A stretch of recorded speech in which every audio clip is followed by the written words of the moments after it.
Hello everyone, आप सभी को बहुत बहुत स्वागत है आज के इस वीडियो में। आज की इस वीडियो में हम समझते हैं प्रॉब्लम सॉल्विंग जो होने वाली पॉइंटर्स पे। इस वीडियो में हम पॉइंटर्स और डबल पॉइंटर्स जो होने वाली है पॉइंटर टू पॉइंटर्स उस पे भी हम लोग क्वेश्चन सॉल्व करेंगे। आज का ये वीडियो बहुत इंपॉर्टेंट है क्योंकि हमने पिछले वीडियो में हमने कॉन्सेप्ट पार्ट सीख लिया था पॉइंटर्स पे, बट हमें अगर प्रॉब्लम सॉल्व करना होगा तो शायद उतना आसान नहीं होगा क्योंकि बहुत सारे नए नए ट्विस्टेड क्वेश्चन आते हैं जो आपको इंटरव्यू में पूछा आता है, जो आपको एमसीक्यू में पूछा आता है। तो ये वीडियो में आपको उस चीज़ को एक्सप्लेन करने में मैं आपको हेल्प करूँगा। सारी चीज़ें आपको एक्सप्लेन करके एक-एक लाइन बताऊँगा कि कैसे इसका आउटपुट आया, तो इसलिए आपका वीडियो में होना बहुत ज़रूरी है। तो अगर आप मेरे चैनल में नए हो तो मैं चाहूँगा कि आप मेरे चैनल को सब्सक्राइब करें ताकि आगे जाके आपको ऐसे बहुत सारे अच्छे प्रीमियम कंटेंट्स फ्री में मिले। मैंने एक कंप्लीट सीरीज़ बनाई है डीएसए पे जहाँ पे मैं basics of C plus plus से लेके एडवांस तक का एक रोड मैप बना चुका हूँ मैं। और मैं उस रोड मैप के अभी ऑलमोस्ट हाफ में आ चुका हूँ और मैं चाहता हूँ कि आप भी इस सीरीज़ का पार्ट बनें ताकि आपको ऐसी कंटेंट्स आपको फ्री में मिल सकें। तो अभी हम चलते हैं हमारे मेन पार्ट में जो होने वाली है प्रॉब्लम सॉल्विंग पे। तो मैंने क्वेश्चंस निकाल के दिए आपको और एक-एक क्वेश्चंस मैंने यहाँ पे लिखा है। तो आपको क्वेश्चन साथ में आपको सॉल्यूशन बताऊँगा कि कैसे आता है इसका आंसर। पहली बात तो मैं आपको ये बोलूँगा कि आप खुद से ट्राई करना इसको डिकोड करने के लिए। अगर आपको ये समझता है इसका आउटपुट आता है तो बहुत अच्छी बात है, नहीं आता है तो मैं आपको एक्सप्लेन करूँगा कि कैसे मैंने इसका अप्रोच लगाया और कैसे आउटपुट आता है इसका, ठीक है? तो पहला क्वेश्चन है कि आपको दिया गया है कि एक नंबर दिया है जिसका है इंट ए करके 10 करके, मतलब ए की वैल्यू 10 दे चुका है। अभी मैं क्या करता हूँ, मैं बोलता हूँ कि star PTR equal to ampersand A. तो इसमें क्या होगा, बेसिकली जो पीटीआर है, पीटीआर की जो वैल्यू है उसमें एड्रेस आएगी, एड्रेस ऑफ ए की वैल्यू आएगी पीटीआर, ठीक है? और जब भी आप इसको प्रिंट करोगे तो आपको आप बेसिकली बोलोगे कि हाँ, एड्रेस ऑफ ए की वैल्यू आ जाएगा यहाँ पे। जो एड्रेस है, ए की एड्रेस है वहाँ पे प्रिंट होगा। पर अभी मैं उसको इंक्रीमेंट करता हूँ, मैं पीटीआर को प्लस प्लस करता हूँ और फिर वापस प्रिंट करता हूँ। तो अभी आप मुझे बताना क्या ये वैल्यू और ये वैल्यू है वो सेम होगा? तो आप बोलोगे इसका आंसर तो बहुत आसान है, नहीं होगा सेम। क्यों? क्योंकि हमने इसको इंक्रीमेंट किया। तो अभी मैं आपको बोलता हूँ कि अगर इसकी वैल्यू मैं बोलता हूँ कि 2020 है, बाय चांस मैं बोलता हूँ फॉर एग्जांपल 2020 है क्योंकि इसका वैल्यू अभी मुझे नहीं पता। तो अगर मैंने इसको इंक्रीमेंट किया 1 से, तो क्या इसकी वैल्यू 2021 होगी? तो इसका आंसर है न, इसका आंसर होगा 2024। क्यों? क्योंकि जो इंटीजर है, इंटीजर का कितना है, 1 बाइट इंटीजर कितना स्टोर करता है? 4। एक एक इंटीजर की वैल्यू 4 बाइट स्टोर करता है, ठीक है? तो इसलिए यहाँ पे अगर 2020 है, तो ये 2024 होगा क्योंकि 4 बाइट स्टोर होता है, ओके? तो अभी मैं इसको एग्ज़ीक्यूट करता हूँ, हम देखते हैं। यहाँ पे 2020 2024 नहीं आएगा क्योंकि हमें नहीं पता वैल्यू क्या होती है, बट मैं इतना बोल सकता हूँ कि जो एड्रेस आएगा आउटपुट में और दोनों वैल्यू अलग आने वाली है। तो देखो यहाँ पे जो वैल्यू है और यहाँ की जो वैल्यू है वो अलग है। तो बट हम जिस तरीके से हम कॉन्सेप्ट समझते हैं तो उसका मतलब होता है कि इंटीजर की वैल्यू 4 बाइट की होती है। तो अगर इसकी जो वैल्यू है वो 2024 है या 2000 है, तो इसकी जो वैल्यू 2004 हो जाएगी, ओके? अभी हम चलते हैं नेक्स्ट क्वेश्चन में। अगला क्वेश्चन है कि अगर कैरेक्टर दिया गया है जिसकी वैल्यू ए है, ओके? इस कैरेक्टर की सी एच की वैल्यू ए है और मैंने पी टी आर को मैंने बोला कि इसमें जो कैरेक्टर की जो इसकी जो एड्रेस है वो स्टोर करो। तो पी टी आर ने क्या किया, एड्रेस ऑफ ए को स्टोर किया, ओके? तो पी टी आर की वैल्यू हो गया एड्रेस ऑफ ए। अगर मैंने पी टी आर को प्रिंट किया तो हमारा जो ए की एड्रेस है वो तो आएगी, जैसे अपन ने पिछले एग्जाम्पल में किया। अभी मैंने P T are plus plus किया तो यहाँ पे क्या आएगा? तो आप अभी शांति से सोचा कि क्या आना चाहिए इसमें? क्या इसमें सेम आएगा? सेम तो नहीं आएगा क्योंकि मैंने सीखा है पहले ही, सेम तो नहीं आने वाला। अगर मैंने इसको +4 किया तो आंसर गलत है। क्यों? क्योंकि जो कैरेक्टर की वैल्यू है वो 1 बाइट स्टोर करती है। तो अगर इसकी वैल्यू 2000 है तो इसकी वैल्यू आएगी 2001। अगर इसकी वैल्यू 2020 है तो इसकी वैल्यू आएगी 2021। मतलब इनडायरेक्टली बोलना चाहता हूँ मैं कि जो वैल्यू है, जो कैरेक्टर की जो वैल्यू है वो 1 बाइट स्टोर करती है। तो अगर मैंने इसको इंक्रीमेंट किया तो वैल्यू 1 बाइट से इंक्रीज़ होगा। ठीक है? हम इसको भी चेक करते हैं।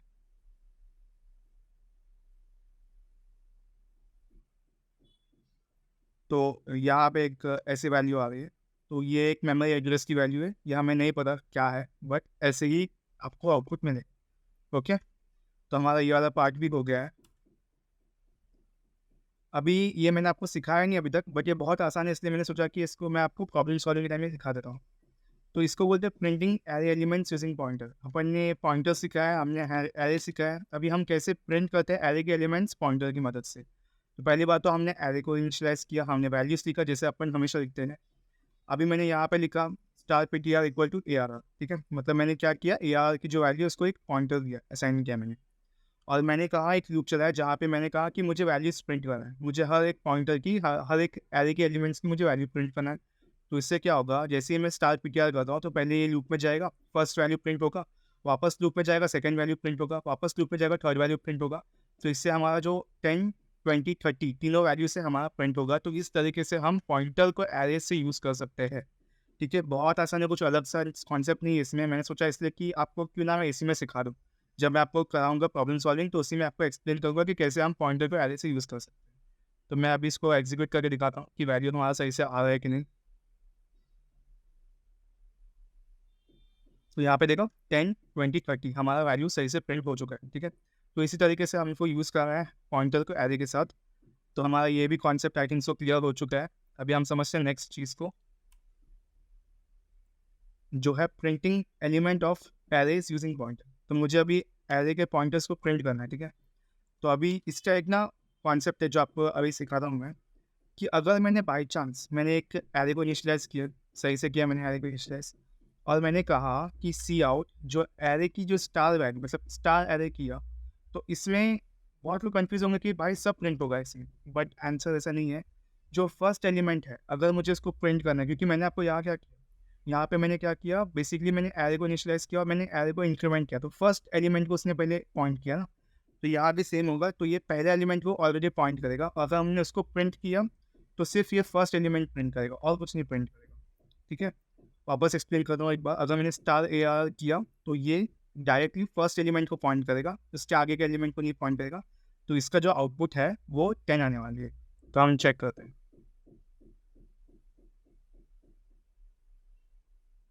तो हमारा आंसर 10 आ चुका है, ठीक है। इतना ही आसान है और कुछ डिफिकल्ट नहीं है इसमें। हम लोग इसको यूज़ करते हैं, अगर मुझे फर्स्ट एक वैल्यू जो प्रिंट बना होगा फर्स्ट वैल्यू हमें, तो हम ये करते हैं, ओके। तो अपना ये भी कॉन्सेप्ट क्लियर हो चुका है अभी। अभी ये कॉन्सेप्ट है, ये क्वेश्चन है, ठीक है। ये आप खुद से ट्राई करना, ये इंपॉर्टेंट है और आपको ट्राई करना बस कि खुद से आता है। इसमें क्या किया है, मैंने एक वेरिएबल क्रिएट किया जो है फर्स्ट वेरिएबल करके, मैंने उसको 8 वैल्यू दिया है। सेकेंड वेरिएबल जिसकी वैल्यू मैंने 18 दी है, फिर मैंने कहा कि स्टार पी टी आर की वैल्यू m% सेकेंड करके। अभी मैंने क्या किया, मैंने एक पी टी आर करके वेरिएबल बनाया और उसमें मैंने सेकेंड जो है उसकी मैंने वैल्यू स्टोर किया, ठीक है। आसान है। अभी मैंने क्या किया, मैंने स्टार पी टी आर को 9 इनिशियलाइज किया, मतलब 9 असाइन किया, मतलब मेरा जो सेकेंड की वैल्यू है वो अभी 8 नहीं है, वो 9 हो गए, ठीक है। समझ गया वो कितना क्रूशियल मैटर करता है ये वाला जो स्टेटमेंट है वो। तो इसमें मैं बोलता हूँ वापस एक बार क्या हुआ, मैंने फर्स्ट को 8 दिया, मैंने सेकंड को 18 दिया, और मैंने कहा कि जो पी टी आर है उसमें सेकंड की एड्रेस की वैल्यू स्टोर करना, जो सेकंड की एड्रेस है उसकी वैल्यू स्टोर करना। फिर मैंने क्या बोला कि जो स्टार पी टी आर की वैल्यू है उसको 9 करना, मतलब चेंज करना। अभी वो स्टार पी टी आर की वैल्यू 18 नहीं है, स्टार पी टी आर की वैल्यू 9 हो चुकी है। तो अभी जैसे ही अपडेट होगा तो आपके हिसाब से आप बोलोगे कि फर्स्ट की वैल्यू 8 आएगी, सेकंड की वैल्यू 9 आएगी, तो आंसर बिल्कुल सही है, ऐसी ही आएगी। मैं आपको दिखा देता हूँ यहाँ पे, जो फर्स्ट की वैल्यू है 8 है, सेकंड की वैल्यू 9 है, ठीक है। ओके, तो आपको समझ आ गया होगा कि कैसे काम करता है। ओके, सो हमारा ये क्वेश्चन भी हमें क्लियर हो गया। अभी अभी हम चलते हैं नेक्स्ट क्वेश्चन में। नेक्स्ट क्वेश्चन भी काइंड ऑफ ट्रिकी है, आप खुद से ट्राई करना, पहले नहीं हुआ तो आप मेरा एक्सप्लेनेशन देख लेना। तो इसमें क्या हुआ है, पहले मैंने फर्स्ट को वैल्यू जो 6 दिया है मैंने। अभी मैंने क्या कहा कि जो स्टार पी, मतलब मैंने कहा एक स्टार करके पॉइंटर स्टार पी करके मैंने एक वैल्यू बनाया, उसमें क्या होगा, एड्रेस ऑफ फर्स्ट की वैल्यू है, ठीक है। एड्रेस ऑफ फर्स्ट की वैल्यू है स्टार पी में, तो मतलब जो 6 है वो यहाँ पे आएगा ऑलमोस्ट। फिर मैंने क्या कहा, मैंने क्यू करके वेरिएबल क्रिएट किया स्टार क्यू करके, जहाँ पे जो पी की वैल्यू वो आएगी, ओके। और मैंने जो स्टार क्यू इसको मैंने इंक्रीमेंट किया, तो इसकी वैल्यू क्या आनी चाहिए ये पूछा गया है। तो अभी मेरी अप्रोच सिंपल थी, मैंने क्या समझा कि हाँ, अगर समझो कि फर्स्ट की वैल्यू 6 है और स्टार की वैल्यू स्टार पी की वैल्यू एड्रेस ऑफ फर्स्ट है, ठीक है। तो मैंने क्या किया, डायरेक्टली मैंने समझा कि मैं स्टार क्यू की वैल्यू पी हो गया, पी मतलब क्या होगा, 6 हो गया एट दी एंड, हाँ। तो अगर ये 6 हो गया तो यहाँ पे 6 होगा और उसको इंक्रीमेंट हो, 6 का इंक्रीमेंट हो गया, 6 + 1 कितना होगा, 7। तो मेरे हिसाब से, मेरे अकॉर्डिंगली जो सी आउट जो फर्स्ट की वैल्यू आनी चाहिए वो 7 आनी चाहिए। चेक करते चलो।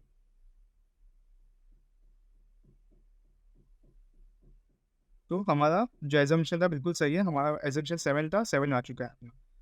तो समझे आप कि कैसे क्वेश्चन क्वेश्चन घुमा फिरा के आते हैं, बट हमें समझ में आना चाहिए कि कैसे इनका अप्रोच है, इन लोगों ने कैसे सॉल्व किया इसको। तो हम भी इसी तरीके से सॉल्व करके हमारा आउटपुट हमें मिल सकता है। ठीक है, तो हमारा 4th क्वेश्चन हो गया आज का। अभी समझते 5th क्वेश्चन, ये भी सेम है।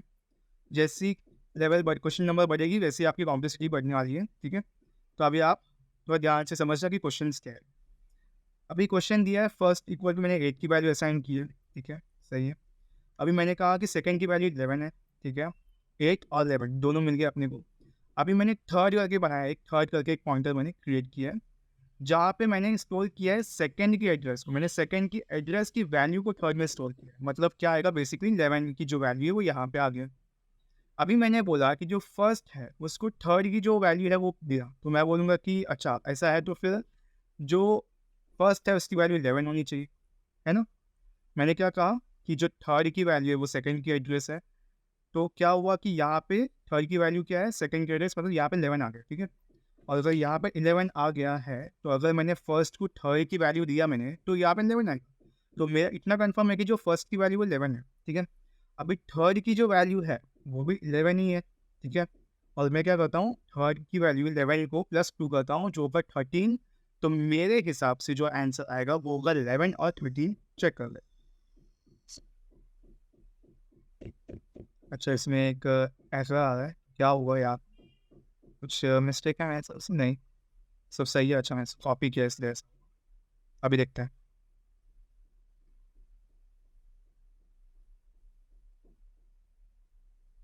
तो 11 और 13 हमारा सही से आंसर आ रहा है। ठीक है, तो आपको समझ आ गया होगा कि कैसे काम करता है। बहुत आसान है, कुछ नहीं किया मैंने, बस फर्स्ट की वैल्यू, सेकंड की वैल्यू, थर्ड की वैल्यू को मैंने सेकंड की एड्रेस की वैल्यू मैंने दी है जो है अपना 11। 11 के बाद मैंने क्या कहा कि फर्स्ट की वैल्यू है उसको थर्ड की वैल्यू जो है उसको असाइन करना। तो क्या हुआ कि यहाँ पे 11 आ चुका है।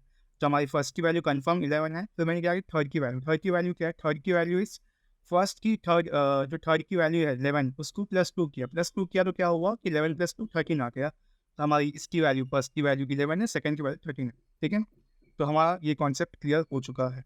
ओके, हम चलते हैं अभी नेक्स्ट क्वेश्चन में। नेक्स्ट क्वेश्चन है क्वेश्चन नंबर 6। ये बहुत आसान क्वेश्चन है। ये हमने पिछले वीडियो में जब अपन ने थियरी सीखा था तभी मैंने आपको एक्सप्लेन किया कैसे हम वो साइज ऑफ ऑपरेटर समझते हैं। साइज ऑफ ऑपरेटर से अपन पॉइंटर की जो साइज समझ सकते हैं। तो आप खुद से ट्राई करना इसका क्वेश्चन, मैं आपको फिर भी एक्सप्लेन करता हूँ। यहाँ पे एरे की एलिमेंट्स 5 एलिमेंट्स है, 5 साइज की एरे। ठीक है, मैंने कहा कि स्टार PTR करके मैंने ये किया, क्या बोला मैंने कि एक पॉइंटर मैंने इनिशियलाइज किया। और मैंने कहा कि साइज ऑफ एल, अभी साइज ऑफ एल, अभी आप बोलोगे कि क्या आना चाहिए इसमें, आप बताओ मुझे क्या आना चाहिए साइज ऑफ एल। ठीक है, तो बहुत आसान है, साइज ऑफ एल कुछ नहीं आएगा, जो 5 जो साइज है 5 × 40 आएगा। क्यों साइज ऑफ चाहिए, एल के एलिमेंट्स 5 एलिमेंट्स है। इंट का डेटा टाइप क्या है, डेटा साइज कितना है, एक बाइट कितना स्टोर करते हैं, 4। एक इंट की वैल्यू 4 बाइट स्टोर करती है। तो अल्टीमेटली 5 × 4 20 आता है, तो यहाँ पे आएगी वैल्यू 20। ठीक है, यहाँ पे आएगी 20। और जो स्टार PTR है और जो साइज ऑफ PTR है, अभी इसमें बहुत लोग गलती करते हैं। बहुत लोग बोलते हैं कि इसमें 1 आना चाहिए, मैं बोलता हूँ क्यों 1 आना चाहिए। यहाँ पे लोग 5 भी बोलते हैं 5 आना चाहिए क्योंकि 5 है। नहीं, इंट की एक बाइट कितना स्टोर करती है, इंट की एक बाइट, एक वैल्यू 4 बाइट स्टोर करती है। तो इसकी यहाँ पे आंसर 4 है। मैं आपको दिखाता हूँ एग्जीक्यूट करके। यहाँ पे 20 और 4 आया। ठीक है, तो इतना ही आसान है, आपको समझना है, आपको एक एक चीज़ों को समझना है कि हर एक वैल्यू, इंटीजर की वैल्यू की बाइट 4 बाइट होती है। और जो साइज ऑफ एल निकालना है अपने को, तो हमें देखना है साइज ऑफ कितना दिया है, इसमें 5 दिया है, तो 5 × 4 से कितना है 20 हो जाए, तो 20 आएगा साइज ऑफ एल। ठीक है, आई थिंक सो आपको समझ आया होगा अभी। तो अभी हम चलते हैं नेक्स्ट क्वेश्चन में। अगला क्वेश्चन है क्वेश्चन नंबर 7, जो है इंट एरे ऑफ 6 दिया है। एरे ऑफ 6 है, 6 एलिमेंट्स के एरे है ये। और यहाँ पे हमें 3 वैल्यूज़ दिए गए। ठीक है, 3 वैल्यूज़ दिए, 6 में से 3 वैल्यू दिए अपने को। अभी हमें कहा गया है कि हमें एरे की वैल्यू निकालना है और साइज ऑफ एरे निकालना है। ठीक है, एरे की वैल्यू और साइज ऑफ एरे। अभी आप मुझे बताओ क्या आना चाहिए इसमें आंसर। अभी एरे की वैल्यू निकालूंगा तो आंसर 11 आएगा, और size of array ampersand array वो भी 11 आएगा। चेक करते हैं, चलो। ठीक है, तो हमारा वो भी सही है। तो क्या हुआ, जो 11 की जो साइज जो एड्रेस है वो यहाँ पे आ गया, और जो एड्रेस ऑफ एरे है वो भी आ गया, और दोनों की वैल्यू सेम है। आपने देखा होगा यहाँ पे दोनों की वैल्यू सेम है यहाँ पे, मतलब हमारा अल्टीमेटली जो फर्स्ट एलिमेंट है एरे का वो हमें प्रिंट करके मिल गया है यहाँ पे। ठीक है, तो आई थिंक सो आपको ये भी समझ आया होगा। तो ये क्वेश्चन बहुत आसान था। ठीक है, अभी ये क्वेश्चन समझते हैं इसमें क्या है। अभी इसमें दिया गया है कि जो 8 एरे है, ठीक है, वो 6 क्या बोलते साइज 6 की है, और मुझे यहाँ पे दिया है 3 वैल्यूज़। ठीक है, अभी मुझे जानना है कि एरे प्लस 1 की वैल्यू क्या है। एरे प्लस 1 अगर मुझे लिखा गया है तो मैं क्या बोल सकता हूँ कि ये जो वैल्यू है वो एरे है 11, और उसका अगर 1 किया तो एरे प्लस 1 मतलब 12 की वैल्यू। अभी ये अपने को एज एन इंटीजर मिलने वाला है कि एज एड्रेस मिलने वाला है, तो इसका आंसर है कि हमें एज एड्रेस मिलने वाला है। तो जैसे ही हम इसको प्रिंट करते हैं, मैंने सिलेक्ट किया, सेलेक्टिंग,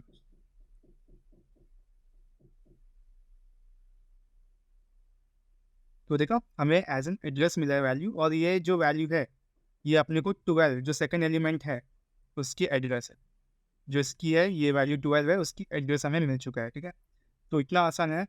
आई थिंक सबको ये समझ आया होगा कि कैसे चल रहा है कोड इसका।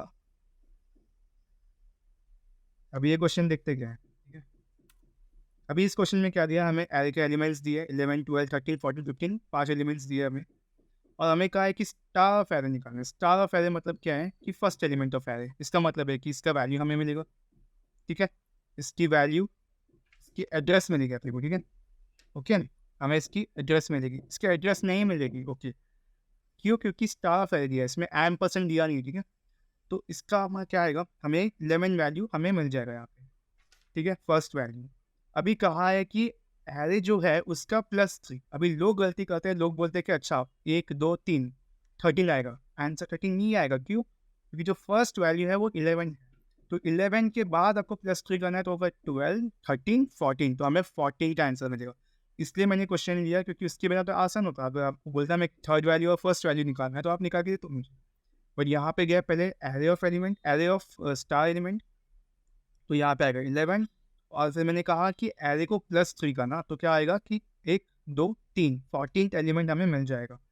तो एक तो है हमारा 11 जो यहाँ पे आएगा, एक है 14 हमारा जो यहाँ पे आएगा। तो अभी हम चेक करते हैं कि हमें आउटपुट मिलता है कि नहीं। सो हमें 11 और 14 दो वैल्यूज मिले, और हमारा जो एजम्पशन था बिल्कुल सही है, हमारा आंसर बिल्कुल राइट है। ठीक है, तो हमारा ये क्वेश्चन भी हो गया है। अभी समझते 10th क्वेश्चन। 10th क्वेश्चन एक ट्रिकी क्वेश्चन है। ठीक है, बहुत लोग इसमें गलती करते हैं, बहुत लोग इसका आंसर रॉन्ग लिखते हैं, और मैं बोलता हूँ कि शायद आपका भी जो आंसर आप जो सोचोगे वो आंसर नहीं होगा। इसमें मुझे कहा है कि एरे कैरेक्टर एरे दिया है ABCDE। ठीक है, और अभी मैंने कैरेक्टर स्टार P करके मैंने एक वेरिएबल डिफाइन किया है, और मैंने कहा कि एरे ऑफ 0 इंडेक्स नंबर चाहिए मुझे, मतलब 0 इंडेक्स है, मुझे इसकी वैल्यू चाहिए, इसकी एड्रेस चाहिए। ठीक है, और मैं बोलता हूँ कि P की वैल्यू प्रिंट करो। अभी मैं ये लिखता हूँ, अभी बहुत लोग बोलेंगे कि इसका आंसर, या तो कोई तो बोलेंगे कि मुझे यहाँ पे इसका आंसर ये आएगा, कोई हो सकता है वो भी एजम्पशन जो लगा दे कि यहाँ पे ए आएगा क्योंकि मुझे 0 इंडेक्स की वैल्यू चाहिए, और कोई बोलेंगे कि इसका मैं एड्रेस की वैल्यू आएगा। मैं आपको बोलता हूँ जो स्ट्रिंग के केस में और कैरेक्टर के केस में ऐसा नहीं होता। स्ट्रिंग के केस में और कैरेक्टर के केस में डायरेक्टली अपने को ये जो वैल्यू है ABCDE जो कंप्लीट स्ट्रिंग की वैल्यू है वो हमें मिल जाती है।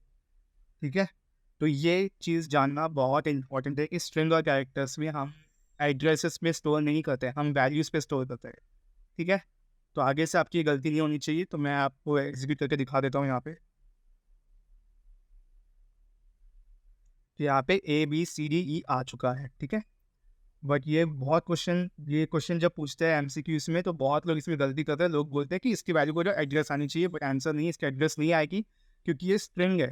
ठीक है, और स्ट्रिंग पे काम नहीं करता अपना पॉइंटर्स, हमारा पॉइंटर एड्रेस पे स्टोर नहीं करता, क्योंकि वो वैल्यू जो है हमारी स्ट्रिंग की वैल्यू, उसी की वैल्यू के नाम पे हम मेमोरी लोकेशन में स्टोर करते हैं।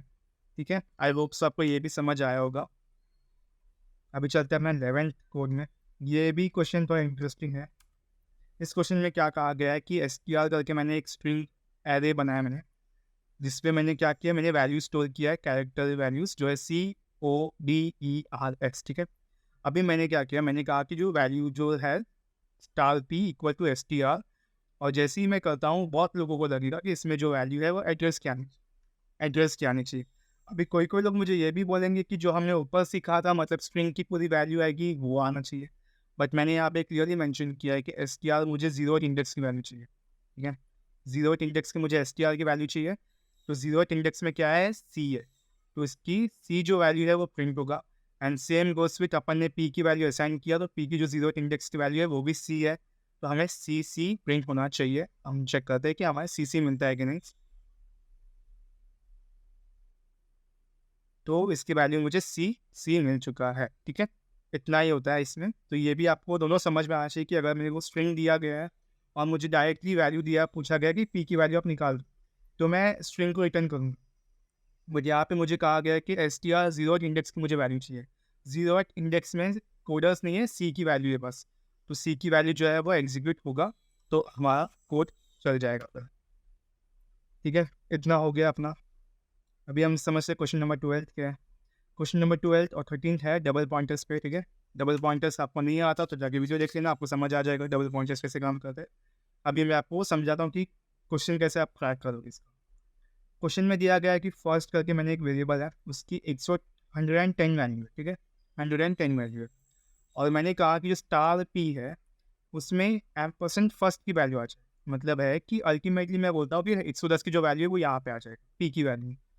अभी मैंने क्या कहा, मैंने बोला कि एक डबल पॉइंटर क्यों है, मतलब डबल पॉइंटर क्यों मतलब एक पी और एक उसकी वेरिएबल दोनों जगह पे ट्रेस कर देगा वो अपने आप, और मैं बोलूँगा वहाँ पे क्या आएगा, एम% पी की वैल्यू, ठीक है, एम% पी का हाँ वैल्यू आएगी, ठीक है। अभी मैं देखो क्या बोलता हूँ, मैं बोलता हूँ मुझे सेकेंड की वैल्यू चाहिए। अभी अगर मुझे सेकेंड की वैल्यू चाहिए तो मैंने क्या किया, पहले मैंने समझा बेसिकली कि एक तो है कि 110 की वैल्यू आएगी यहाँ पे, ठीक है, और मैं इसको इंक्रीमेंट करता हूँ, ठीक है। जब भी मैं इसको इंक्रीमेंट करूँगा तो ये जो है फर्स्ट की वैल्यू वो 110 नहीं होगा, 111 हो जाएगा, ठीक है। क्यों, क्योंकि हमने क्या double pointer use, double pointer में एम% फर्स्ट लगाया मैंने, और मैंने कहा कि जो स्टार क्यू है, डबल पॉइंटर क्यू है, तो उसमें एक वैल्यू तो जाएगी अपनी पी में भी, तो 111 हो जाएगा। तो 111 होगा तो फर्स्ट की वैल्यू हमारी कन्फर्म है 111, और इसमें क्या होगा 110 + 1 111 + 9 110। अच्छा पहले प्रिंट होगा फिर एग्जीक्यूट, अच्छा ये पोस्ट इंक्रीमेंट है, तो 110 ही आएगा यहाँ पे, और +9 होगा, तो ये होगा अपना वैल्यू 119 होगा, तो यहाँ पे 119 आएगा सेकंड की वैल्यू, और यहाँ पे 110 होगा, 111 होगा फर्स्ट की वैल्यू। अपन चेक करते हैं कि हमारा जो आंसर सही है कि नहीं। तो देखा 119 111, तो हमारा सही से चल गया। मैं फिर से आपको एक्सप्लेन करता हूँ क्या हुआ एग्जैक्टली। यहाँ पे मैंने फर्स्ट की वैल्यू दिया 110 की वैल्यू, फिर मैंने एक पी करके वेरिएबल इनिशियलाइज किया स्टार पॉइंटर, जहाँ पे क्या होगा एड्रेस ऑफ फर्स्ट की वैल्यू स्टोर होगा। फिर मैंने क्या किया, डबल स्टार क्यू मतलब अगर pointer double pointer Q equal to क्या आएगा, एड्रेस ऑफ पी यहाँ पे स्टोर होगा। एड्रेस ऑफ पी स्टोर होते ही मैंने क्या किया कि ये जो डबल पॉइंटर है जब ऊपर जाएगी फर्स्ट और सेकंड काउंट में, तो इसका जो वैल्यू है वो इंक्रीमेंट होगा और ये 111 हो जाएगा। और सेकंड जो वैल्यू है उसमें मैंने क्या किया, मैंने कहा कि पोस्ट डिक्रीमेंट ऑपरेटर है, मतलब है कि पहले प्रिंट होगा वैल्यू और फिर इसका इंक्रीमेंट होगा। तो इसमें जब वैल्यू पहले आएगी तो ये 110 आएगी, और प्लस जब 9 होगा तो 111 हो 119 हो जाएगा, 119 होगा, तो हमारा जो सेकंड की वैल्यू वो 119 होगा, और जो फर्स्ट की वैल्यू है वो 111, ठीक है। ये क्वेश्चन भी आपको क्लियर हो चुका होगा मेरे हिसाब से। अभी चलते हैं लास्ट क्वेश्चन आज के दिन का जो है, जिसमें हमको क्या करना है, हमें दिया गया है क्वेश्चन, ये भी सेम क्वेश्चन है ऑलमोस्ट, सिर्फ एक छोटे मोटे चेंजेस किया है यहाँ पे। पहले अपन ने 110 दिया, फिर मैंने स्टार पी इक्वल टू एम% फर्स्ट, फिर double pointer Q equal to एम% पी। अभी मैंने क्या किया, मैंने कहा कि जो सेकंड की वैल्यू है, सेकंड की जो वैल्यू है उसमें क्या होना चाहिए, ये प्री इंक्रीमेंट है। प्री इंक्रीमेंट मतलब पहले ही इंक्रीमेंट होना चाहिए। तो जैसे ही मैं कहता हूँ तो क्या होगा, ये जो वैल्यू है हमारे जो 111 बन जाएगा, ठीक है। और मैं डायरेक्टली बोल सकता हूँ कि अगर ये 111 बन गया तो हमारी सेकंड की वैल्यू है डायरेक्टली 111 हो जाना चाहिए, ठीक है। तो ये 111 बन गया। अभी फर्स्ट के साथ है, फर्स्ट में क्या हो गया कि जो आर की वैल्यू मैंने इनिशियलाइज किया उसको मैंने कहा कि क्यू के साथ कर दो, और मैंने कहा कि अभी जो इसकी वैल्यू है क्यू की उसको प्री इंक्रीमेंट करो, तो हमारी 111 थी अभी वो 112 हो जाएगी। मतलब 112 हो जाएगा जो है इसकी वैल्यू, फर्स्ट की वैल्यू, और जो सेकंड की वैल्यू है वो क्या होगा अपना 111। चेक करते चलो। तो जैसे ही मैंने इसको एग्जीक्यूट किया तो हमें 112 मिल रहा है, 111 मिल रहा है। ठीक है, फिर से एक्सप्लेन करता हूँ कि मैंने क्या किया है इसमें। मैंने एक फर्स्ट वैक्टर इनिशियलाइज किया, मैंने बोला कि 110, मैंने कहा कि star P ampersand first, double pointer Q ampersand P, और मैंने कहा कि ये प्री इंक्रीमेंट है, तो मतलब क्या होना चाहिए कि 110 है तो पहले इंक्रीमेंट करो तो होगा 111, और जो क्यू की वैल्यू वो यहाँ पे प्रिंट होगा, तो हमारी सेकंड की वैल्यू है वो 111 है। फिर मैंने कहा कि इसको वापस इंक्रीमेंट करो, आर का जो वैल्यू है, आर की वैल्यू क्या है 111 है, उसको फिर से इंक्रीमेंट करो तो हो गया 112, तो हमारी फर्स्ट की वैल्यू 112 हो चुका है। ठीक है, तो आई थिंक सो आपको ये वीडियो पसंद आया होगा, आपको पूरा कॉन्सेप्ट समझ आया होगा कि कैसे अपन प्रॉब्लम सॉल्विंग करते हैं। अगला वीडियो जो होने वाली है बहुत इंपॉर्टेंट होने वाली है, तो उसके लिए पहले चैनल को सब्सक्राइब करना, वीडियो को लाइक करना, and thank you so much for watching.